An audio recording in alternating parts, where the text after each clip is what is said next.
16 WAPT News Live at 5 starts now. This is a big old wow, man. This is just wow. Like I said, it could be. Steady falling out. Watch out. A cleanup effort in Vicksburg tonight after an overnight round of severe weather. A report on the worst of the damage. Do it today. No, I'm just saying. They can do it today. That's what y'all want to do. Plus another outburst in the courtroom from murder suspect James Hutto. What set him off this time? And a day after clinching the Democratic nomination for Jackson Mayor, Chokwe Lumumba tells us his plan for the days leading to the general election. Now, your weather first. Well, a nice evening is in store. Temperature is going to be comfortable. Here they are. Look at this. We only made it into the low 80s today because of the clouds and some of the rain earlier today. 70s for the evening. Winds will be light. Skies will be mostly clear. Hey, it is going to turn cool. Another May cool snap is on the way. Find out when it arrives. Coming up. Thank you, David. Live at 5, a sinkhole on a busy Jackson Road has now shut down that entire street. I'm Stephanie Maxwell. And I'm Darren Dito. That street sinkhole on Old Canton Road has been trouble for drivers for days. 16 WAPT's Meg Pace joins us now live with how the city is trying to fix it, Meg. Massive sinkhole, even worse. The city expected to begin work on this really soon. They blocked off about a block of Old Canton Road. You can see cars here behind me kind of turning around where it's blocked off. It's blocked off here on both sides of Crane. Just a few moments ago, we caught on video one man so angry he couldn't just drive down Old Canton Road that he started moving barricades out of the way, sped further down Old Canton Road, moved more. There are detours marked all through here, so the city has marked ways for people to get around here so they don't have to use Old Canton because this hole is massive. They're worried it could get even bigger. Now tomorrow, crews are expected to be out working on this. Neighbors in this area have been told to expect this to take about 2 weeks. Reporting live from Old Canton Road, Meg Pace, 16 WAPT News. Yeah, that guy was pretty frustrated. Thank you, Meg.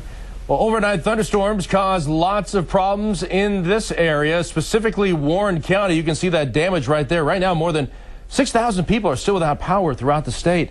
16 WAPT's Andrew Kinsey has more on that storm damage. The damage here in Vicksburg could take days to clean up. Downed trees and power lines across the city are just a few of the issues left behind by Mother Nature. All of a sudden, the winds just picked up and started blowing. Some terrifying moments for residents in Warren County Tuesday night. We thought we were getting what Oklahoma had. Dark clouds followed by heavy wind and rain toppled trees onto cars, ripped buildings apart, and even blew off roofs. It sounded like a bomb went down when that stuff sit down out there.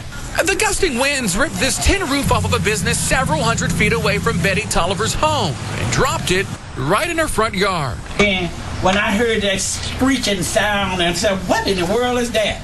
And then they said, boom! I said, oh my God. In downtown Vicksburg, the damage was similar. A rough estimate, how much would you say damage is there? Roughly, I'm going to say anywhere from 20 to 40,000 to me, to be honest with you. Inside L&H Shoes Repair on Washington Street, everything is drenched. Water rushed in after the roof was ripped off by the storm. Wow. What goes through your mind when you look around and see the damage? It's just a big old wow, man. This is just wow. Like I said, it could be. Steady falling out. Watch out. Emergency officials say the damage is scattered all across the county. They believe straight-line winds were gusting at nearly 60 miles an hour when the storm system swept through the River City, knocking out power to hundreds of homes. It's just one of those storms that thankfully it was before midnight, and we rely on our Code Red emergency warning system. That worked flawlessly, and I think people were prepared. Residents tell me this mess left behind can be cleaned up. They're simply thankful no one was injured. In Vicksburg, Andrew Kinsey, 16 WAPT News. And we want to remind you to download our 16 WAPT weather app. It is the easiest way to track weather when you're on the go. You can keep an eye on severe weather conditions, including those watches and warnings. Just search 16 WAPT on your smartphone.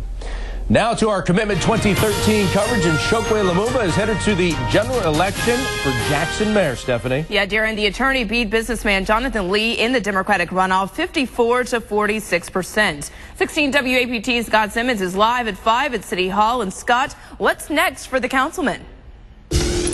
Lumumba first has to win the general election to claim the mayor's office at City Hall, but we're told he was locked in meetings today planning about how to go about that. He won by a 3,000 vote margin in an election marked by controversy, but Lee supporters like Jeff Good are saying they are ready to work with the new mayor.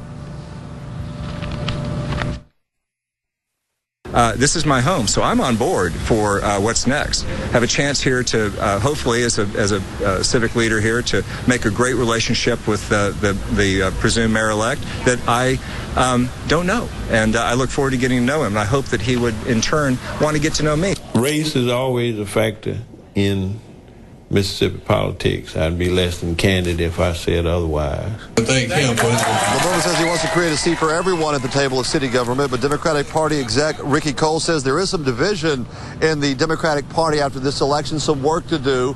We're expecting to speak to Councilman Lumumba in a few minutes, and we'll bring you what he says, including a breakdown of the race, coming up at 6 o'clock. Live at City Hall, Scott Simmons, 16 WAPT News. All right, Scott, thank you so much. In less than 2 weeks, we can tell you that Lumumba will face 3 independent candidates, Francis Smith Jr., Cornelius Griggs, and Chip Williams. There are no Republicans running. That new term begins July 1st. Well, Darren, the city of Canton will also elect a new mayor in 2 weeks. Yes, Stephanie, the incumbent lost his bid for re-election by nearly 24 percentage points. You can see it right there. Arnell Bolden beat out Mayor William Truly by 22%. Now, Bolden faces Republican Chip Matthews in the June 4th general election. Well, meanwhile, a member of the Madison County Democratic Executive Committee is accused of causing a ruckus at a Canton polling station. Kimberly Reedus was arrested for resisting arrest and disturbing the peace. Deputies say she began yelling and cursing during the vote tallying process. Then she argued with deputies. They say Reedus put up a fight when they tried to handcuff her. Well, Stephanie, another outburst in court today. Yeah, Darren, once again from the man accused of killing an 81-year-old Clinton woman. 16 WAPT's Aaron Kelly is live at the Hinds County Courthouse. And Aaron, he made another big show in court today. Yeah, and Stephanie, it was just yesterday here at the courthouse that Judge Gowan had to give a warning to James Hutto about his outburst. He gave the middle finger to the courtroom, also shouted some expletives. Today, after being relatively calm most of the day, he went off as his cousin was on the stand. Kill me today. I don't care. Do it today. Do it today. No, I'm just saying. They can do it today. If that's what y'all want to do. Do it today and get it over with. That's all I can do. Let it go home. What's the point? Prosecutors say Hutto murdered 81-year-old Ethel Simpson of Clinton back in 2010. She had been missing for several days. Investigators say she had last been seen with Hutto, that they met at Baptist Healthplex. Today, the jury saw surveillance video of what appeared to be Hutto and Simpson at Riverwalk Casino in Vicksburg. A hog farmer today testified he found Simpson's bloodied body in a large grain bin on his Edwards farm. Now, Hutto was arrested in Alabama the day that Simpson's body was discovered. He was charged with robbery and stabbing charges. We're expecting to hear from some Alabama witnesses back here at the courthouse tomorrow. The jury has been sent home for the day. Live at the Hinds County Courthouse, Aaron Kelly, 16 WAPT News. Now, Aaron, I understand the jury also saw some video from a motel today. Yes, a manager got on the stand, Stephanie, and testified, and she showed some surveillance video of what appeared to be Hutto going into the hotel room, and shortly after coming out in a different outfit, appeared to have changed his clothes. Again, we still have a lot more to hear from as this trial develops. Hey, Aaron Kelly, live for us. Thank you so much. Well, the Jackson police officer seen in exclusive 16 WAPT video fighting at a gas station in Edwards is now pressing charges. Crump's attorney says he filed criminal charges against the man in the white truck you see there. Crump says only our camera captured a portion of what happened. He says the man used profanity and racial slurs, and he was only protecting himself after getting threatened. Both JPD and the Edwards Police Department are investigating. Well, there was a lot of shouting on Capitol Hill today. 2 congressional committees grilled witnesses about the IRS targeting scandal, and things got pretty heated. 16 WAPT Sally Kidd is live in Washington with more on the fireworks. Good evening, Sally. Good evening, Stephanie. The Treasury Secretary and a former IRS commissioner faced irate lawmakers today, but another key player in this scandal refused to answer questions. I don't understand what. Answer my question. No facts until that. I'm going to ask about facts. When are you asking me about? In two separate House hearings, Did you investigate the facts, Mr. Schulman? Did you lift a finger to identify the facts? lawmakers shouted down witnesses, I did not know there was an investigation. I didn't ask you about an investigation. trying to get to the bottom of who knew what and was there a cover-up. You knew before the IG report came out that the IRS was targeting Americans. I am and that's answering why your you're question. answering the question the way I you did are. not know. That's why the president. Regular order, Mr. Chairman. I did Regular not know the order. facts until the The date. day began with Lois Lerner, the head of the IRS division that inappropriately targeted conservative groups. I have not broken any laws. I have not violated any IRS rules or regulations. And then Lerner took the fifth, refusing to answer any questions. I've been advised by my counsel to assert my constitutional right. Lerner was dismissed, leaving ex-IRS Commissioner Douglas Schulman to take the heat. Someone did this. Someone directed this. Someone orchestrated this. Schulman faced sharp questioning regarding whether he ever discussed tax-exempt groups with anyone at the White House. About our either determinations process or anything about 501c4s. Did you ever talk about the Citizens United case? Not that I remember. You never had a discussion. That's all I want to operated know. as a nonpartisan, non-political person trying to implement the laws that were on the books. Well, the hearing recessed for the day with Chairman Darrell Issa saying he may call Lois Lerner back to testify. Issa says Lerner gave up her fifth right, constitutional rights under the Fifth Amendment because she actually gave that opening statement to the committee, and therefore she waived her rights. Back to you, Stephanie. All right, very intense on the Hill. Thank you so much, Sally.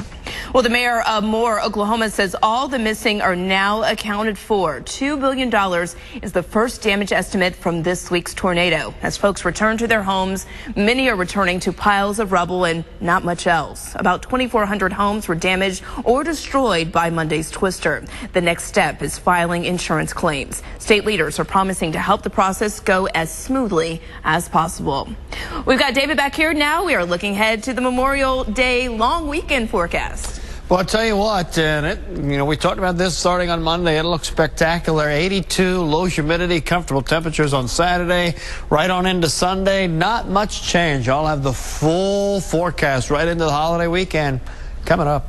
The order a judge gave when the jury said they could not decide between life and death for convicted murderer Jodi Arias. And the FBI killed a man linked to a Boston bombing suspect. You're watching 16 WAPT Live at 5.